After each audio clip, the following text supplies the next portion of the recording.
په دې ویډیو کې در سره د شیطان تاریخ شریک کوم چې د شیطان تاریخ چې تاسو ګورئ تاسو به حیران شئ چې ګوره دله څومره غټې غټې عهدې الله پاک ورکړې وي خو چې کله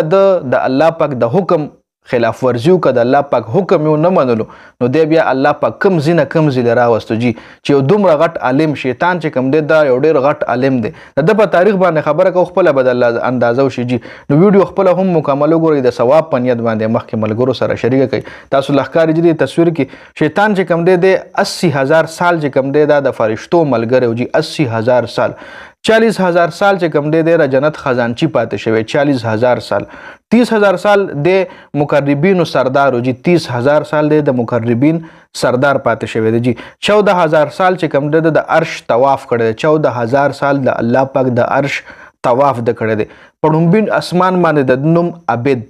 په دویم اسمان باندې د نوم زاهد په دریم اسمان باندې د نوم عارف په څلورم اسمان باندې د نوم ولی په پنځم اسمان باندې د نوم تقی په شپږم اسمان باندې د نوم خازن په اووم اسمان باندې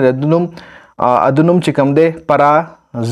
پراززیل په اووم اسمان باندې د نوم پراززیل تاسو له په دې تصویر کې ښکاري او اوس تر قیامته پورې چې کله د الله پاک د حکم خلاف ورزي وکړه د الله پاک حکم نه انکار وکړو د الله پاک حکم یې ونه منلو نو اوس تر قیامته پورې د نوم ابلیس دی جي د نوم د څه د ابلیس او د الله پاک حکم ولې نو منلی د الله پاک د حکم نه انکار ولې کړو په هغې باندې الریډي پرون ما یو ویډیو جوړه کړې وه د جنید بغدادي رحمت الله علیه حوالې سره هغه هم تاسو کتی شئ بل د غرور کړو تکبر کړو او چې څوک غرور او تکبر کوي نو هغه الله پاک قبل الله پاک په عرش باندې ولې نو الله پاک ځمکې له راغورځوي جي یو خدا خبره شوه بل د الله پاک د حکم چې څوک نه مني د الله پاک د حکم څوک انکار کوي د الله پاک د حکمونو نه څوک مخ اړوي نو که بیا ډېره موچتي خو الله پاک د ځمکې له رابغی غټ مثال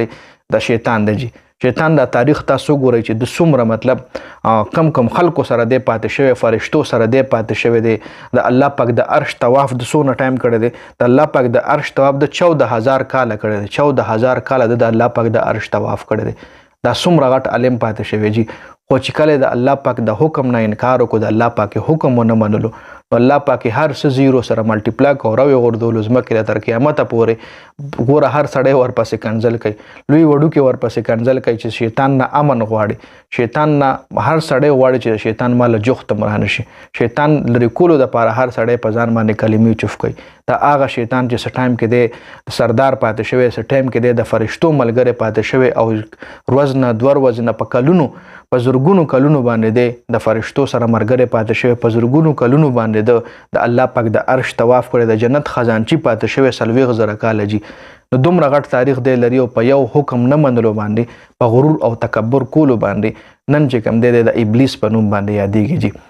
نو ویډیو خپله تاسو وکړه ډېره زیاته مننه او مخکې ملګرو سره ضرور شریکه کوئ والسلام